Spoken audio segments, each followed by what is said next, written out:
boys. Thank you. Thank you. Thank you. Cheers. Thanks. Thank you. Cheers, guys. Thank you. Thanks. Thanks very much. Thank you. Thank you. Thank you. Thanks, guys. Thank you. Jesus. Thank you. Thanks. Jeez. Thank you. Thanks. Oh, jeez. Thank you. Welcome to the home of the county champions. I've got to say that through gritty tears. I live north of the river, so it's not something that necessarily pleases me. A bit of housekeeping first of all. I'm sure you all know that your ticket includes a book. So there's going to be a book signing at the end of our hour of Q&A, but I've been told to ask you to stay seated at the end of the hour so Shane can make his way to the book signing table, and then you can all scrum towards the book signing. Page 144 of this excellent new book, Shane says that he was at his best as a cricketer between 1993 and 1998, just before your first major shoulder injury. Now, I smile when I read that, because the exact years of my England captaincy to 1998. No wonder we were so crap. So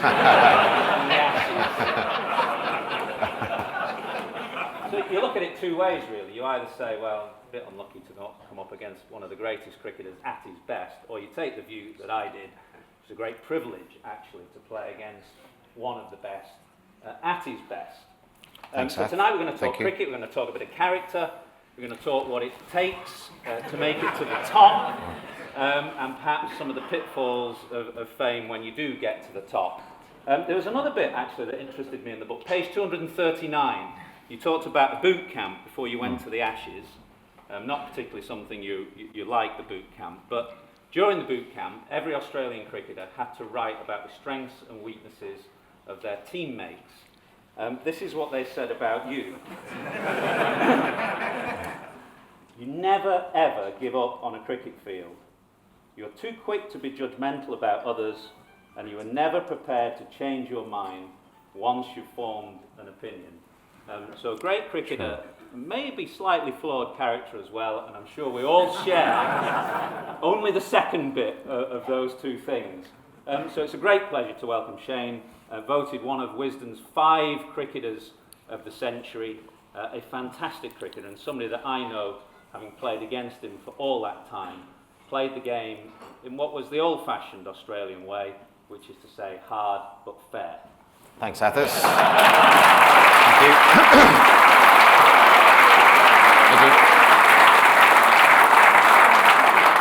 So you never ever give up on a cricket field. Yep. But you're too judgmental, and you never ever change your mind. In the years following retirement, has that competitive instinct dimmed, and have you become less stubborn and less obstinate?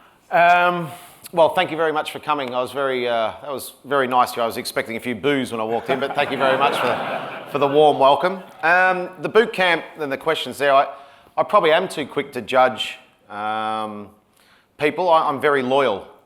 So anyone that sort of shows disloyalty or betrays trust, I probably wipe too quickly, because we all make mistakes. As far as never giving up, I never gave up on a cricket field. I always thought we could win from anywhere.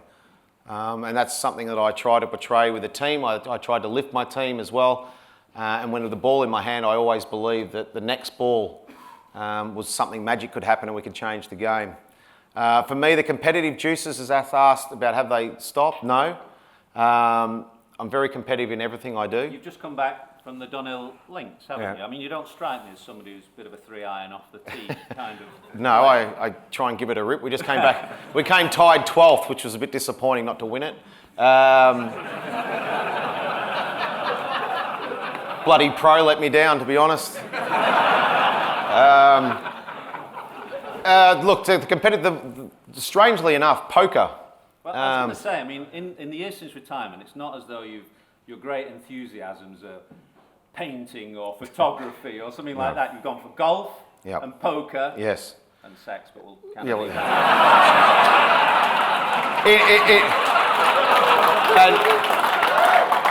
and in no particular order. That was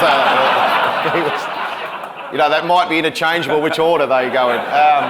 Golf and poker, the absolute competition is the essence of the few. You said in your book, yes. I've always loved the competition and the big stage. For me, it's all about the contest. Yeah, it is. Alan Border taught me very early. I remember one of my first couple of years of playing Test cricket. I wasn't doing that well in the first few years. And then as I just started to get better, I was having a day where I was getting frustrated where I didn't have much rhythm. And bowling is all about rhythm. And some days, I'm sure it's the same as a batsman. You walk out and you pick the ball up clearer, or you see things clearer. It just feels easy. And I suppose if any of you, whatever you do, when some things it's like it happens in slow motion. And I was struggling this day, and Alan Border pulled me aside at lunchtime and he said, look, I've always found if I wasn't batting and I wasn't switched on 100%, I'd sledge someone. And I went, what do you mean? I like to sledge all the time. But he said, for instance, if it was Athers that was batting, and Athers might be at the non-striker end, just, switching off, minding his own business. I might just walk past him and say, what are you looking at? And suddenly he'd be like, well, I wasn't looking at anything. And the point of it is with Alan Border was that suddenly it became a contest between you and him.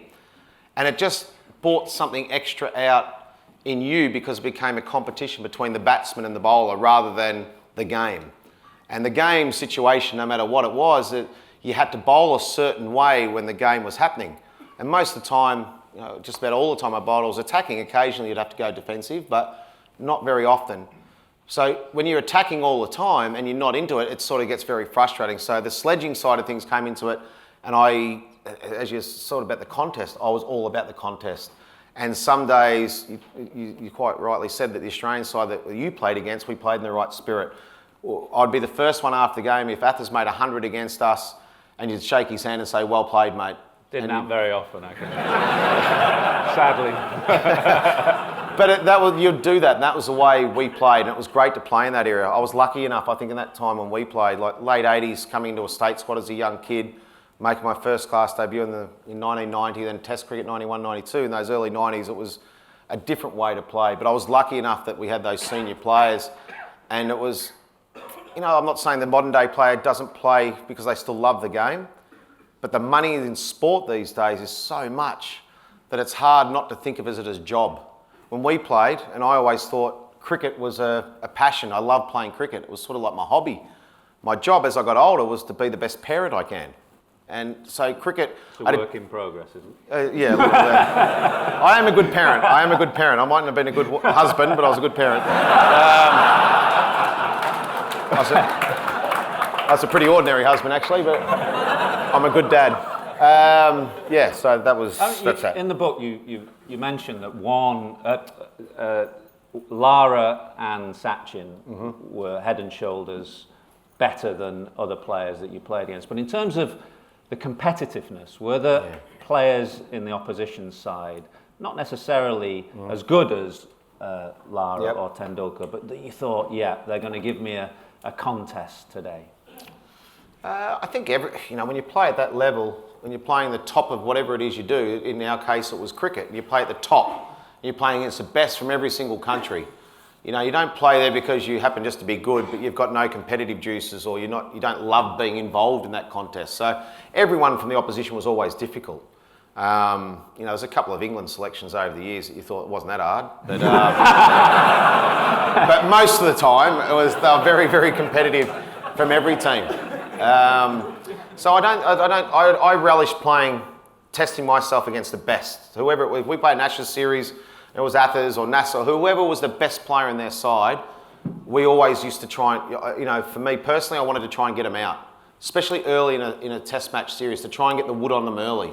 So I felt if you knocked them over in the first test match in a particular way, you could remind them of it through the rest of the series.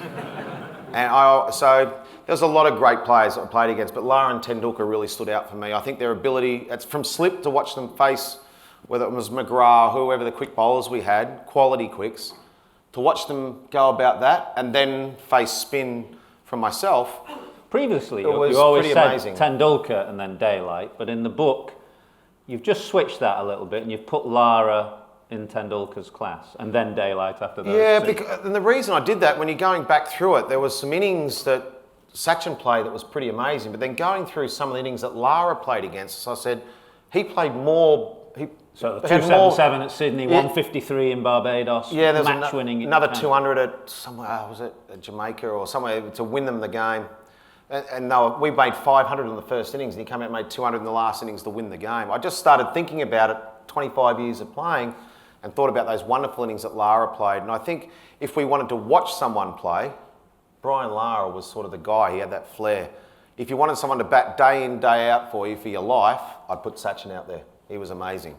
But I think Lara played some unbelievable and very special innings at some times that was just amazing. Was there ever a time? It's pretty hard to split them. They're both pretty awesome. I'm thinking one game that I watched at Adelaide when Kevin Peterson got a big score. Yep. It was one of the few occasions actually where I saw you almost retreat and lift the white flag and say, I don't think I can get this bloke out, and move to bowling quite negatively for you round the wicket. But those occasions were few and far between. Yeah, that day in Adelaide was an amazing time. We still won it, if you remember. As I said, there's a time and place where you have to bowl. KP on his day was as dangerous as anyone that's played the game. He was brilliant to watch, and to bowl against, he was tough on his day. The day in particular in Adelaide, the first day in that game, Adelaide's always flat, and generally if you win the toss, you're going to bat, and it's going to be hard work for a couple of days bowling. And as the game went on, I think it was Paul Collingwood got 200 as well, I think. Don't know how. We must have been bowling shit that day. Christ. Mr. MBE, Christ almighty. Just to digress for 1 second, if you talked about the top 5 cricketers who were voted in 2000, I think it was Sir Donald Bradman, Sir Jack Hobbs, Sir Garfield Sobers, Sir Vivian Richards, and you, and Shane Warne. So I'm still holding out that if Paul Collingwood could get an MBE, I'm very close for a knighthood, I reckon I must be. Going back to Adelaide, going back to the Adelaide game, that was a game where KP was on fire. We had to try and dry up an end, and there wasn't a lot happening on the pitch, so I decided that I'd go around the wicket and just be as boring as I possibly could. I didn't like doing it, but the game dictated it at that time that that's what we needed to do to try and stay in the game and not let it get out of our control. That was the reason I ended up doing that. So yeah, sort of surrendered, waved the white flag, but in the end, that's what's so beautiful about a test cricket. It's not, the best team will always win a test match. They will always win a test match. And one day as 2020, it's the best team won't always win. Something special happens or something in an over, one bad over from someone can cost you a game, which is also great. But test matches, the best team always wins. And in that game in Adelaide, we were the best team in the end, because in the end, we had the aggressive approach and a better mental approach to the game than what England did. England were 50 runs ahead going to the last day, 9 wickets in hand. Everyone thought it was going to be a draw. We believed, and I believed, we could win. Because I thought the attitude of England was going to be, they're going to come out and just try and get through the first hour or so, not lose a wicket. But if we bowled well enough, the runs, they wouldn't go anywhere. They wouldn't get too far away from us. And in the end, we end up bowling them out and we chase down the runs. So a test match is drama over 5 days, and you don't win or lose the game in the first day or so, because even if you bowl or bat badly in the first innings, you can still rectify it as the game goes on. And that's why I love test cricket. I love it. We started talking about competitiveness, and I wondered whether competitiveness can get out of hand. So I'm thinking about the events in Cape Town now. Australia are back on the field this week for the first time since those events in Cape Town. Did all that come about because of a win-at-all-cost mentality that had got out of control? Maybe. I think all of us were embarrassed. You guys might have loved it, the Australians. I think as cricket lovers, we were disappointed to see Australia play like that. I know I was embarrassed, and Australia got a lot of work to do. It wasn't about ball tampering per se, was it? I mean, the punishments meted out were totally out of proportion to ball tampering, which is a level 2 offence. So it seemed to me that in the end, people were kind of waiting to give Australia a kicking for some reason, for the way things had gone on for a couple of years. I mean, is that a fair comment or not? Maybe. I mean, I haven't been involved in the dressing room for a long time, but as I was saying before, Australia need to get respect back from the world cricket community. They got to earn that, and the only way they can do that is by their actions and the way they play the game. They've got to be careful they don't lose what's the DNA of Australian cricket, and that is, like Atherton we were talking about earlier. We'll play hard, tough, aggressive cricket, but we'll play fair. So what I don't understand is, in a dressing room, how does it get to the stage where you can say, let's take sandpaper out onto the field and put sandpaper on a ball? So that win-at-all-cost mentality went too far, and maybe that's why people wanted to sink the boot into the Australian team, and they might have deserved it. But I hope... You're quite strong in the book about, you talked about the DNA running through Australian cricket, which has always been to play hard and tough cricket. I mean, you say in the book, the guys are reacting to public pressure, to sponsors and to Cricket Australia by doing the right thing, like shaking hands with the opposition before play starts. Please. But by trying to do the right thing, they're doing the wrong thing. The best way is the Aussie way, and if that means some confrontation in the thick of battle, then so be it. Yeah, I agree. Look, I think the one thing that everyone always has to be is to be true to yourself. And don't pretend to be something you're not. If you're upfront, honest, and true to yourself, then you can't... Yeah, you're going to make mistakes, but it's pretty hard for people to criticise you if you're not pretending to be something you're not. And people might not like it, but they'll respect it because you're being who you are.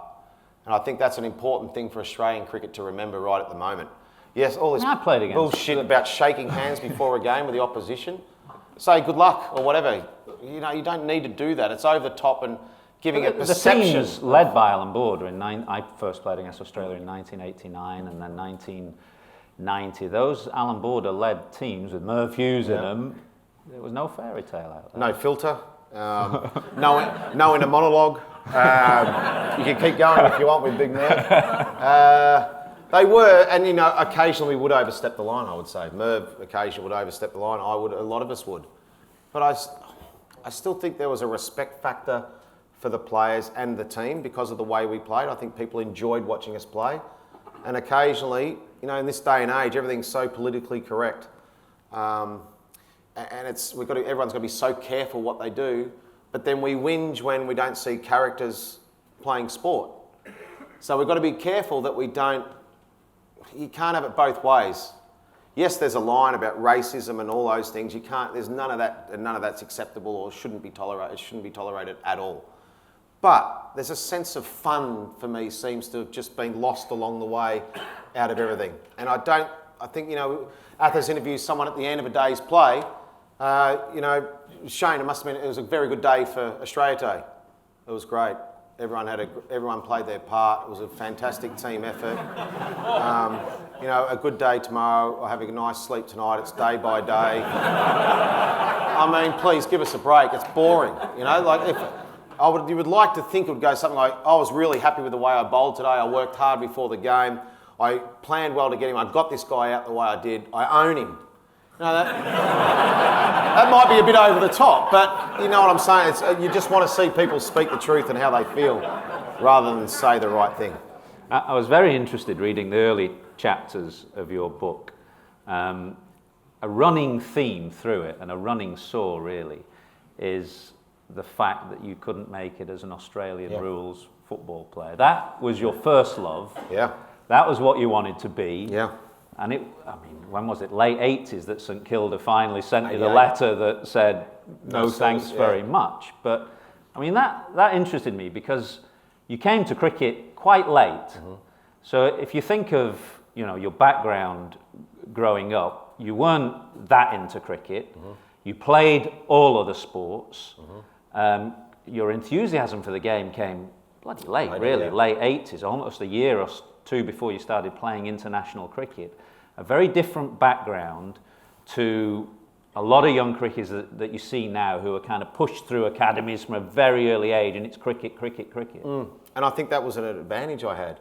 I had a lot of people outside of the game of cricket that I sort of hung with. It wasn't, I think the modern day cricketer He lives and breathes cricket all his life. And then he finally has this opportunity. He deserves to get picked for England. And they say it's a dream come true. And they've built it up to be so much. Their whole life, that's what they've been striving to do. And it's, as I said before, it's sort of like a job for them. They've made it. But then it's up to them about how far they want to push it. And I think too many people are satisfied and happy about making it to that level. It's about then pushing yourself to see how good you can be and test yourself, not just taking the easy, I'm going to average 35, 40 and be okay. Be better than that and push yourself with that. And for me, when I was growing up, I think cricket found me. As Arthur said, I always wanted to play Aussie rules footy. I loved it. I got a letter that said your services are no longer required in 1988, the end of our winter, so which was like September, sort of finished around there, footy season. Were you any good? I was fucking awesome.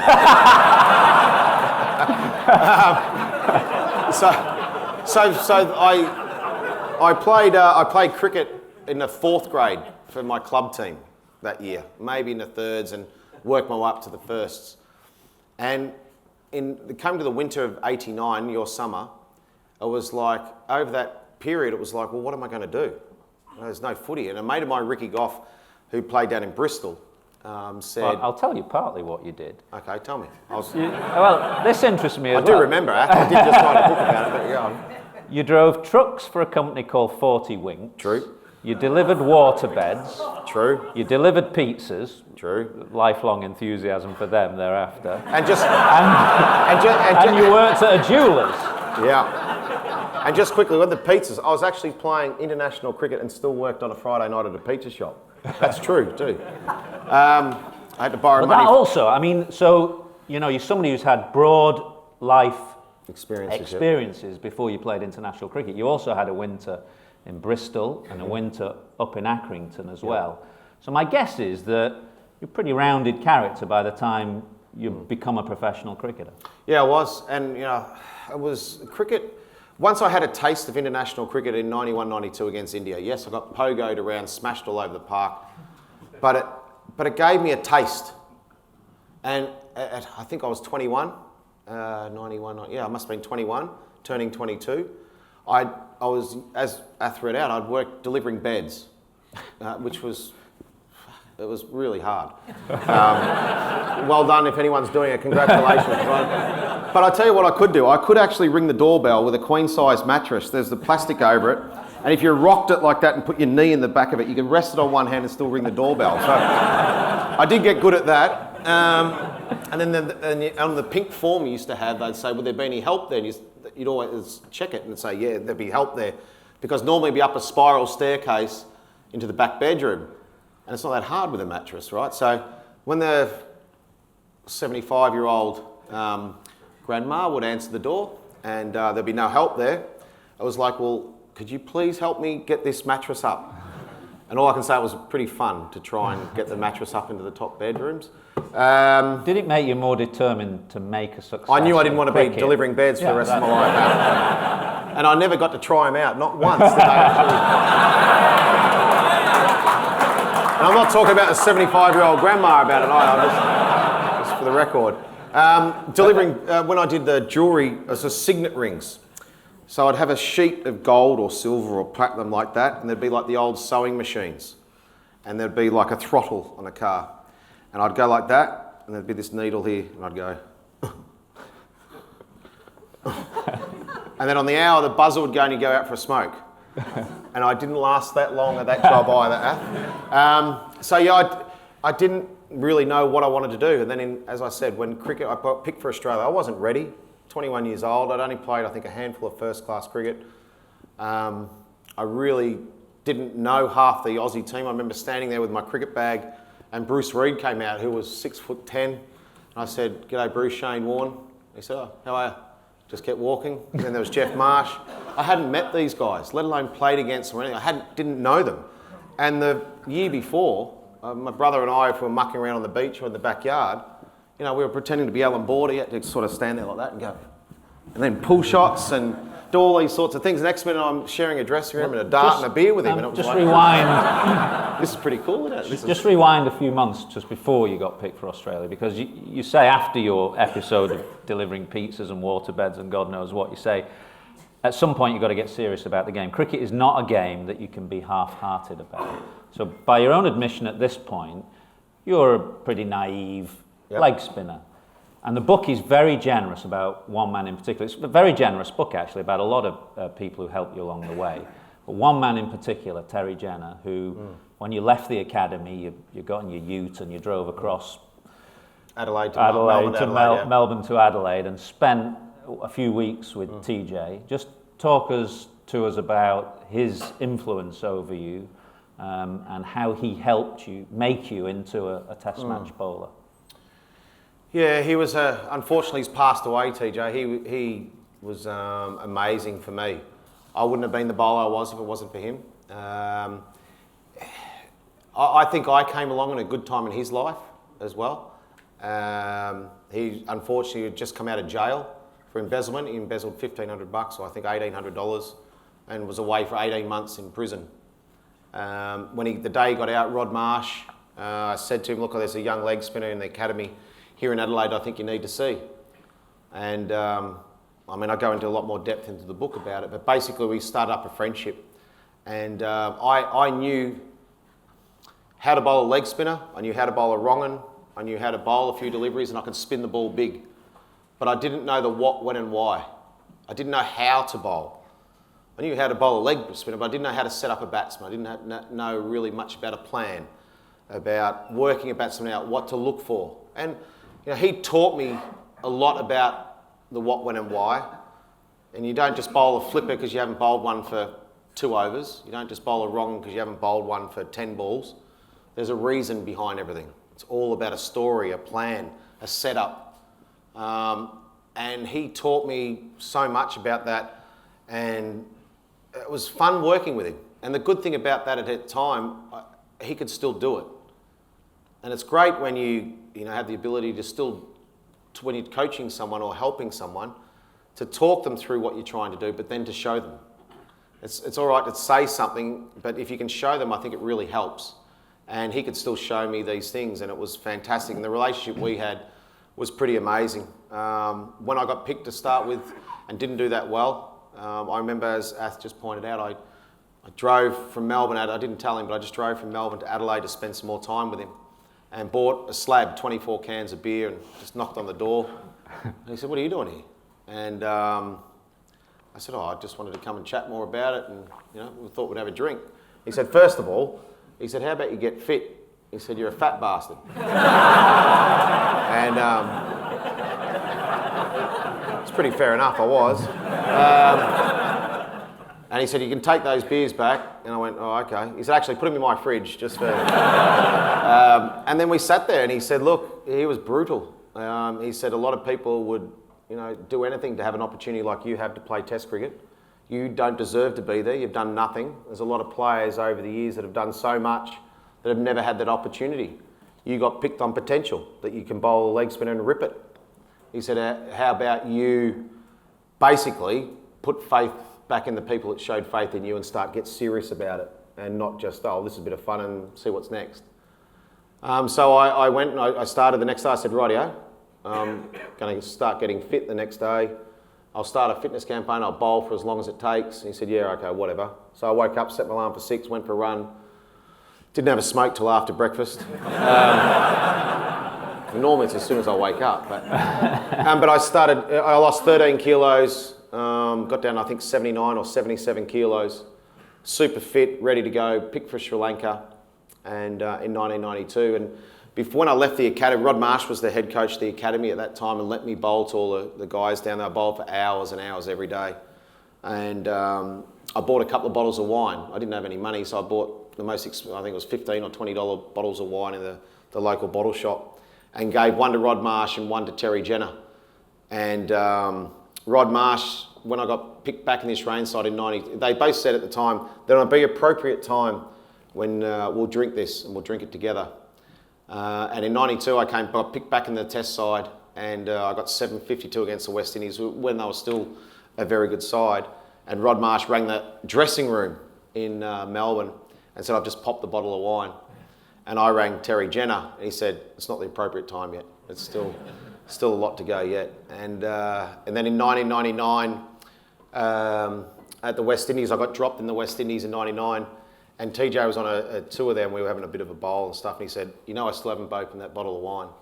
And when did he open it? Unfortunately, never. He never got a chance to open it. So, but look, he was a great man. So you used him as a kind of guide. I know that you were struggling before I can't remember which series it was. Maybe it was the great famous 2005 series. I can't remember. Yeah, it was. That's right. And you used him, for almost like somebody would take their car to a mechanic, and he'd give it the once over and a service, and you used him throughout your career. And yet, when you've been asked about coaches, your line is always the only useful thing a coach does is to take the players to the ground. You bag coaches day in, day out as a pundit and as a commentator, and you had a kind of mentor there yourself. How do you square the coaches is, and I believe that in international cricket, I don't believe you need a coach. I believe that in first class cricket, individuals need coaching to check that know them. They've got to know them so they know what makes them tick. But international cricket, you get there because you're good enough. When you're at international level, it's not suddenly you lose your technique or you lose it. You start to change things because you think differently.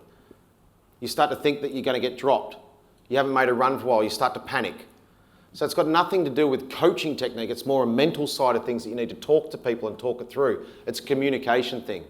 So you sort of need a Dr. Phil running your test team and someone to organise everything, and then you need the people underneath you to throw balls and all that stuff. But you need to be a psychologist nearly at the top. You don't need to get people on the couch every day, but you just need to know the people you're with. You need to create an environment where people can chat. It's relaxed, and I think that's how you get the best out of people. And you need to be able to give them a kick up the arse occasionally too. So for me, the coaching at international level, I don't think you need one. You need like a manager type person. But underneath that, at first class level and grade cricket and schooling, I think coaching is super important. It's a shame that cricket's no longer one of the most favourite sports in all the schools. We should have cricket in the schools. We should have first class players and national cricketers getting out to the schools and helping them and coaching young kids. Because I was coached as a young kid. I wouldn't have my technique of batting or catching or bowling if I wasn't coached as a kid. So I think coaching is important, but not at international level. So the heroes and villains in your book, Terry Jenner's one. You're very complimentary about a couple of Australian captains that you played under in your early days, Mark Taylor and Alan Border. Yep. Bob Simpson, another as an Australian coach. Well, you had Simo as well. We had Simo at Lancashire, brilliant coach. And the villains would be the guys that you give a bit of a tap to in the book, would be John Buchanan and Steve Waugh. Yeah. Yes.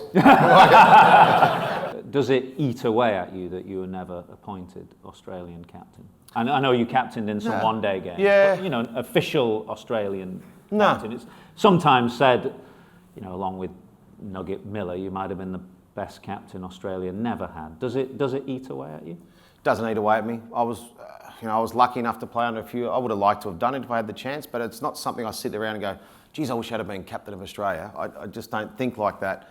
I thought captaincy brought out the best in me. I think when I played here at Hampshire, we became a very successful team. I played at Rajasthan Royals.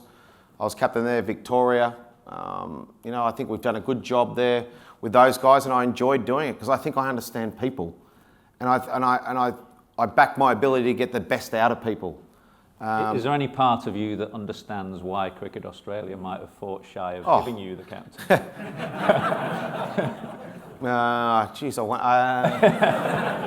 Look, if I had been Cricket Australia at that time, I wouldn't have given it to me either. But this is where I'm a little. I always thought you should have the best candidate rather than someone that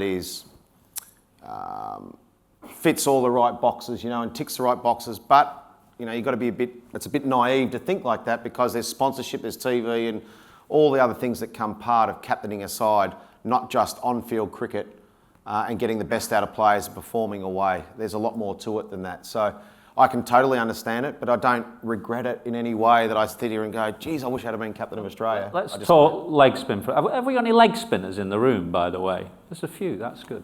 I just wondered how much... Don't worry, I know what it feels like to put the only hand up as well, lots of times still don't. How much was your success down to some natural gifts as well? I'm thinking, I mean, whenever I shake hands with you, it's a right, real handshake. It's a firm grip. And if you look at your hands, they're like little fat sausages, or blacksmith's hands. They're pretty ugly things, but they're kind of strong. And I wondered how much that was a natural, inherent, God-given advantage to you. The only way I've got my ability was through my mum and dad. Yeah. That's how I got my ability. A lot of people, everyone's good at something. You've just got to work out what you're good at. I was good at leg spin bowling. And I think I had a natural talent. Strength is an underrated aspect. It is. Spin bowling. People think spinners just stand there and lob it up. It's not. And it might not have the physical hardship that a fast bowler has, but I mean the wear and tear on your body shoulders, eventually. Knees. Yeah. Yeah, I think, as I said, I had a talent, but, I'd like to think that contrary to what some people believe, that I just rocked up and bowled and took a few wickets. I worked my ass off. In the early years, when I could bowl, pre-98, I'd probably bowl for hours and hours in the nets. When you say hours and hours, what would it be? What would a session in the nets be to hone your craft? I'd probably bowl for, there'd probably be 2 or 3 bowlers in a net. So you're bowling probably a ball every couple of minutes or something like that. And I'd probably bowl for 45 minutes, and then I'd go and have a bat, do a bit of fielding, come back and bowl. I'd always like to finish off bowling just leg breaks for probably another 45 minutes. And I wouldn't leave until I was happy with what I was doing. This day and age with sports science, I remember seeing Mitchell Johnson, he was only allowed to bowl 18 deliveries in the nets. I think, geez, I wonder why he keeps bowling them to fine leg or over that way or that way. He's only allowed to bowl 15 balls in the net. So how long? When you went back to 2005, it just reminded me about when you said how long. In 2005, before the Ashes and the first Test match at Lord's, I'd played the start of the season with Hampshire, and we were winning a lot of games. We played Middlesex in an outgame, must have been Southgate or somewhere there, I think it was. And we were playing on a wicket that was turning miles, and they had a lot of left-handers. And I just had to dump it in the rough, and I should have been able to bowl them out. But we didn't bowl them out, and I didn't bowl very well. And the next week, after the game, I was really pissed off. And I went and joined the Aussies before the Test series started here, and we had our sessions and all that sort of stuff. And I started to get a little bit better, but still didn't have that feel before the first Test match. And luckily, Terry Jana was here on a tour group. And it was the day before the first Test match at Lord's, and it was what's called now is a top-up session, where you can go if you want to go, if you want to just hit a few. There's no real structure to the session. It's just whatever you want to do to get ready for the game the next day. And I remember leaving the nets and everyone had sort of finished, and I was like, I still don't feel it. I just don't feel like I got them fizzing. And TJ was watching at the back, and I grabbed TJ and said, do you fancy staying a bit longer and we just have a bit of a bowl? And basically, we stayed till it was nearly dark. We stayed all day. I can't remember exactly. I think it was like 5 or 6 hours we just bowled for, just me. TJ would have to base with Mick, Adam Gilchrist for a little while, and I just bowled and bowled and bowled until I sort of had to stop because I had a Test match the next day. But I didn't stop until I was happy, and that was the key thing to it. My advice to anyone that plays cricket is now, do never leave the nets before a game until you're happy and you're comfortable with what you're doing. It's a preparation thing, not just a physical thing, but it's a mental thing too. That when you walk away from it, you say, I'm ready. And then, the 2005 Ashes series went pretty well with the bat and the ball and all those sorts of things. They say spinners mature quite late. I'm still waiting to mature. I'm 50 next year. I know that's so hard to believe too, but yeah. At what stage did you think, I've mastered this now? Leg spinner, googly, top spinner, flipper, the slider, Zoot, or whatever you want to call it, at what stage did you say to yourself, you might have to keep topping it up, but at what stage, I'm a master of my craft now? I don't think you ever do. So you kept I always learning all the time. Yeah, I think every game brought up different things. The situations of the game, how you have to bowl differently. I think I did a session the other day for a charity out here where I bowled the nets for an hour and I could still do it, which was great. I don't think you master it because I think as a spinner you're always curious about stuff. Can I spin it a bit more? How do I bowl it a bit faster, wider the crease? So you're always tinkering with it and you're always trying to get better. And I think anyone that thinks they've mastered it and can do it, then they probably shouldn't be playing. Has it been a pleasant surprise that T20 is, in many ways, obviously your example helped, but T20 somehow has rejuvenated leg spin. Every franchise now in the IPL will have 3 wrist spinners. Yeah. And it was not a dying art, but there weren't that many around until T20 came along. Yeah, everyone wants a leg spinner, which is great. The hardest thing is to have a sustainable career as a leg spinner now. We talk about 2020. 2020 is a bit like, after this, if you're still hungry, you haven't had enough to eat, you'll drive through McDonald's or something and get something to eat. 2020 fast food stuff. But every now and then you crave a roast pork and some crackling on a Sunday lunch, like a test match. Crave something with substance. It's not to say you don't like both. Double cheeseburger and chips on the strawberry shake on the way out, it's pretty bloody good. But you can't live off it. Well, I nearly have for 30 years. But the thing about leg spinners is when I was growing up in the late 80s, through the 80s, as a leg spinner, we were always taught to be able to bowl repetition, to be able to be bowled ball after ball after ball and have more patience than the batsman. If you do that now in 2020, as a young bowler, you'll get whacked. They're now taught, don't bowl the same ball twice. So it's very hard for a leg spinner to get their rhythm, and you look at them in 2020 and go, geez, he looks good. But if you put him in a first-class game, he's got no patience. He's bowled 6 different deliveries in an over. So it's very hard to find these leg spinners that can play in the longer version of the game. And it takes a brave, say it was Surrey, they've got a great leg spinner here, and they say, you know what, we're not going to play you in 2020. We're not going to play you in any one-dayers right now. We're just going to play in the championship, and you're just going to bowl leg breaks after leg breaks every game and just learn your craft. Well, first of all, he'll probably sue the club. He'll probably take you to court for restraint of trade. So it's very hard to find these leg spinners. So it's great that they've got a role in 2020, but that's why I love seeing Rashid even in England at the moment, like a genuine leg spinner. And he bowled a great one out here to KL Rahul, was it? And to see that was awesome. So I just hope that Joe Root sort of has that confidence to say, you know what, come on first change, don't make him an afterthought. As a spinner, you need your captain to back you. You can't bowl quick bowler, quick bowler, quick bowler. Ben Stokes, quick bowler. Who else? Chris Wokes, okay, you have a now bowl. Anderson Broad, you come back for another spell, the lacquer's off the ball. And suddenly it's 40 overs or 35 overs, 2 batsmen are set. They're both on 40, which is the hardest time to come on and bowl. And they go, geez, we need a wicket. Rashid, come and have a bowl, mate. You're a bit like a condom. I should have worn one. Sorry. It's a bit like, so you want the captain to back your leg spinner, not be an afterthought. Final question from me, because it's just starting going on a bit now. It's starting to go downhill. We could bang on all night. We've got to throw it open to the floor for the final 20 minutes. So my final question before I stop. We've talked about leg spin. You talked about the great ball that Rashid bowled KL Rahul. Just cast your mind back, Old Trafford, 1993. The Mike Gatting ball. Talk us through the Mike Gatting ball. I was just out, actually. I got to the pavilion. I think Merv gave you a send-off as well. Yeah, he did. Talk us through the great delivery. Yeah, it was one of those things. I remember sitting on the plane with Merv on the way over, and I said, look, I was here playing league cricket in Bristol in '89. I watched the Ashes series. I grew up watching it because it's one of those things that I think every English guy or girl and every Aussie guy or girl would always watch the Ashes. Even if you didn't like it, you sort of just had a little interest about the Ashes. We've got to beat those bloody Aussies, or we've got to beat those Poms. So I've always brought out the best in both countries. And so I sat on the plane with Merv in 93 and said, Merv, what's so special about the Ashes? And he said, well, one, we're sponsored by a beer company.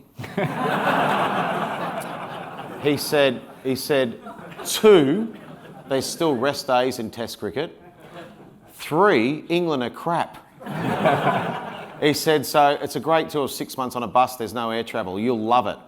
I said, okay, so it's pretty good. So we get to Worcester for the first game, and Alan Border pulls me aside and he said, mate, they've got a guy on this side, Graham Hick, who's a real good player. He said, I want you just to bowl leg breaks to him, no wrong-uns, no flippers, no anything else. I said, should be good enough anyway, mate. I think it's probably good enough for Hickey. Well, he hit me for 13 sixes and I think he made 190 or 180 or something. He might have even made 200. So I got to the first test match and I'm starting to think, Jesus, I was actually doing pretty well. And I was a bit down on confidence coming to that test match, but then Alan Border obviously saw that, grabbed me the day before and said, you're playing in the test match, mate. This is going beautifully. It's all set up. They think you haven't got much else besides leg breaks. You're going to nail them this test match. I said, oh, let's hope so, Al. So I was sort of thinking, Jesus, I'm in trouble here, you know. We get out the first day in the side, toss goes up, Graham Gooch and Alan Border were captain. England win the toss, take that aggressive option and bowl first again. And It was a wet pitch though, wasn't it? it was a bit damp, mate, yeah. So Mark Taylor made a great 100. And I think we were 6 for 280 or something at stumps. So I was next man in. The next day, come to the ground, and a wicket falls. I think it was Ian Healy. Craig McDermott comes in. Border, I think, got out, or Mark Taylor got out. I came in, I run Craig McDermott out straight away. We lose the last couple of wickets, our turn to bowl. England off to a flyer. They're none for 80 or something like that. Just before lunch break, Alan Border says to me, look, you're on next over. I'm like, oh, shit. Athers is creaming him with Graham Gooch. And just before lunch, Merv knocks over Ath and Gadding comes out. So AB says to me, he says, look, just let him bowl till lunch. I said, sure. So I was sitting around lunch, come out, AB says, rightio, mate, you're on. I'm like, oh, shit. So I come there and I'm looking at Mike Gadding and I'm looking at Graham Gooch, who hasn't stopped eyeballing me the whole time at the non-strikers end. And I remember sitting there just thinking, please just rip it as far as you can. Just spin it as hard as you can. Doesn't matter where it goes, just have the courage to spin it. And I remember just bowling, I can't remember who I was bowling to, but I was just at mid-off just spinning it because it was quite chilly. And I just was trying to rip it. And I just sat there at the top of my mark and I just felt pretty good. I came into bowl, let it out the hand, and you don't know what it's going to do once it comes out the hand. You don't know how the batsman's going to play it. You don't know what's going to happen. But it felt really good. And obviously after that, Gadding sort of follows the drift, misses, hit the stumps. Ian Healy was actually running down leg side too, but clips the top of off stump and we go berserk, and it was a pretty amazing delivery. And I think, you correct me if I'm wrong, it was the first year they had these big screens. I think it was the Citron screens at the ground. And so I sort of was watching going, Jesus, pretty good that. And we were all sort of watching, and it wasn't until after the day's play when they sort of do a wrap-up, I think it wouldn't have been Sky, BBC it must have been back then. And we're all sitting around having a beer with the England boys, and we're just sitting around and watching it. And it was, it sort of was pretty, that changed my life, that ball. It was a pretty good delivery, but it also opened me up at 21 or 22 years of age about the press and everything else above it, about being followed by 20 photographers down a street, getting home, they're on your front lawn, hiding behind bushes. As a 22-year-old, it was pretty amazing to see that. Stuffing your face with some chips, the next day you pick the paper up and there you are like, eating some chips. But that ball did change my life. It was a terrific, it was just, it was the perfect leg break, my first ever ball in the Ashes series. I think it was something that was meant to be. Thank you, excellent company. Thank you for being here.